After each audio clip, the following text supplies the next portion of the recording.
नारद जी कहने लगे, हे ब्राह्मण, कार्तिक मास के महात्म्य का विधि पूर्वक वर्णन करिए। ब्रह्मा जी ने कहा, हे नारद जी, आप बड़े सज्जन पुरुष हैं, लोगों के हित के लिए ऐसे प्रश्न करते हैं। अब मैं आपकी जिज्ञासा के लिए आपको वह कथा सुनाता हूँ जिसके सुनने मात्र से मनुष्य के पापों का नाश हो जाता है। नारद जी बोले, जब 2 घड़ी रात बाकी रहे तब तुलसी की मृत्तिका, वस्त्र और कलश लेकर जलाशय पर जाएं। कार्तिक में जहाँ कहीं भी प्रत्येक जलाशय के जल में स्नान करना चाहिए। गर्म जल की अपेक्षा ठंडे जल से स्नान करने से 10 गुना पुण्य प्राप्त होता है और उससे 100 गुना पुण्य बाहरी कुएं के जल में स्नान करने से प्राप्त होता है और उससे भी अधिक पुण्य आपको बावड़ी में स्नान करने से और उससे भी अधिक पुण्य पोखर में स्नान करने से प्राप्त होता है। उससे 10 गुना झरनों में और उससे भी अधिक पुण्य कार्तिक में नदी में स्नान करने से होता है। उससे भी 10 गुना पुण्य वहाँ होता है जहाँ 2 नदियों का संगम हो। यदि कहीं 3 नदियों का संगम हो तब तो पुण्य की कोई सीमा ही नहीं। उसके पुण्य के बारे में तो कहा ही नहीं जा सकता। स्नान से पहले भगवान का ध्यान करके स्नानार्थ संकल्प करना चाहिए। फिर तीर्थ में उपस्थित देवताओं को क्रमशः अर्घ्य, आचमन आदि देना चाहिए। हे कमलनाथ, आपको नमस्कार है। हे जलाशय भगवान, आपको प्रणाम है। हे ऋषिकेश, आप मेरे दिए हुए अर्घ्य को स्वीकार कीजिए। वैकुंठ, प्रयाग तथा बद्रिकाश्रम में जहाँ कहीं भी भगवान विष्णु गए वहाँ उन्होंने 3 प्रकार से अपना पांव रखा था। वहाँ पर ऋषि, वेद, यज्ञों सहित देवता मेरी रक्षा करते रहे। हे जनार्दन, हे दामोदर, हे देवेश, आपको प्रसन्न करने हेतु मैं कार्तिक मास में विधि विधान से ब्रह्म मुहूर्त में स्नान कर रहा हूँ। आपकी कृपा से मेरे सभी पापों का नाश हो जाए। हे प्रभु, कार्तिक मास में व्रत तथा विधि पूर्वक स्नान करने वाला मैं अर्घ्य देता हूँ। आप राधिका सहित इसे ग्रहण करें। हे कृष्ण, हे बलशाली, राक्षसों का संहार करने वाले भगवान, हे पापों का नाश करने वाले, कार्तिक मास में प्रतिदिन दिए हुए मेरे इस अर्घ्य द्वारा कार्तिक स्नान का व्रत करने वाला फल मुझे प्राप्त हो। इस प्रकार भगवान की प्रार्थना करें। तत्पश्चात भगवान विष्णु, शिव तथा सूर्य का ध्यान करके जल में प्रवेश कर नाभि के बराबर जल में खड़े होकर विधि पूर्वक स्नान करना चाहिए। गृहस्थी को तिल और आंवले का चूर्ण लगाकर तथा विधवा स्त्री को और यति को तुलसी की जड़ की मिट्टी लगाकर स्नान करना चाहिए। सप्तमी, अमावस्या, नवमी, त्रयोदशी, द्वितीया, दशमी आदि तिथियों को आंवला तथा तिल से स्नान करना वर्जित है। स्नान करते हुए निम्न शब्दों का उच्चारण करना चाहिए।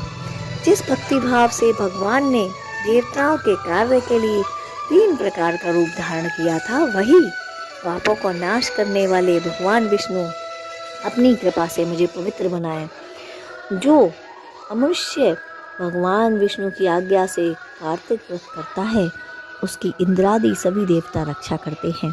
अतः वह मुझको पवित्र करे। बीजों, रहस्यों तथा यज्ञों सहित वेदों के मंत्र कश्यप आदि ऋषि इंद्रादि देवता मुझे पवित्र करें। अदिति आदि सभी नारियां, यज्ञ, सिद्ध, सर्प और समस्त औषधियाँ व तीनों लोकों के पहाड़ मुझे पवित्र करें। इस प्रकार कहकर स्नान करने के पश्चात मनुष्य को हाथ में पवित्री धारण करके देवता, ऋषि, मनुष्य तथा पितरों का विधि पूर्वक तर्पण करना चाहिए।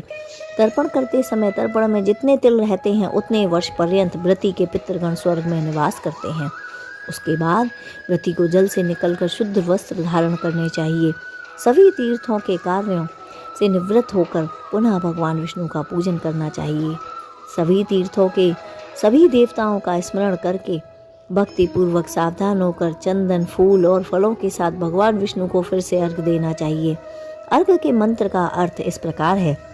मैंने पवित्र कार्तिक मास में स्नान किया है। हे विष्णु, राधा जी के साथ आप मेरे दिए हुए अर्घ्य को ग्रहण करें।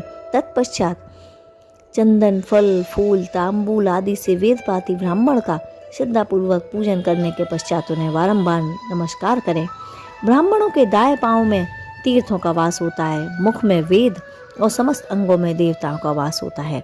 अपने कल्याण की इच्छा रखने वाले मनुष्य को इनका ना तो अपमान करना चाहिए और न ही इनका विरोध। इस प्रकार एकाग्र चित्त होकर भगवान विष्णु की प्रिय तुलसी जी की पूजा करनी चाहिए। उनकी परिक्रमा करके उनको प्रणाम करना चाहिए और कहना चाहिए, हे देवी तुलसी, देवताओं ने ही प्राचीन काल से तुम्हारा निर्माण किया है और ऋषियों ने भी आपकी पूजा अर्चना की है। हे विष्णु प्रिया, हे माँ तुलसी, आपको मेरा बारंबार नमस्कार है। आप मेरे किए हुए पूजा पाठ को स्वीकार करें। इस प्रकार से उन्हें जल देकर घी का दीप जलाना चाहिए और आप मेरे समस्त पापों को नष्ट करें। इस प्रकार से कार्तिक में विष्णु भगवान के साथ माँ तुलसी की भी पूजा करनी चाहिए। नित्य प्रतिदिन उन्हें सुबह शाम घी का घृत का दिया जलाएं, उनके सामने उनके समक्ष प्रार्थना करें। इस प्रकार जो भी मनुष्य भक्तिपूर्वक कार्तिक व्रत का अनुष्ठान करते हैं वे सांसारिक समस्त सुखों को भोग करके अंत में मोक्ष को प्राप्त करते हैं। इस प्रकार से उनकी सभी मनोकामनाएं पूर्ण होती हैं और भगवान उनके मनोरथों को सिद्ध करते हैं और अंत में उन्हें वैकुंठ की प्राप्ति प्रदान करते हैं, अर्थात उन्हें अपना सानिध्य देते हैं। इस प्रकार से विष्णु भगवान की कथा का पाठ अवश्य करें या श्रवण करें। कथा को सुनने मात्र से ही भगवान उनके पूर्वजन्म के पापों का विनाश कर देते हैं। भक्तिपूर्वक वेद ब्राह्मणों को नमन करें, जिससे मनुष्य को विष्णु लोक प्राप्त होता है, समस्त रोगों का नाश भी हो जाता है। तो एक व्रत से अतिरिक्त कोई उत्तम व्रत नहीं है संसार में। राधे कृष्णा।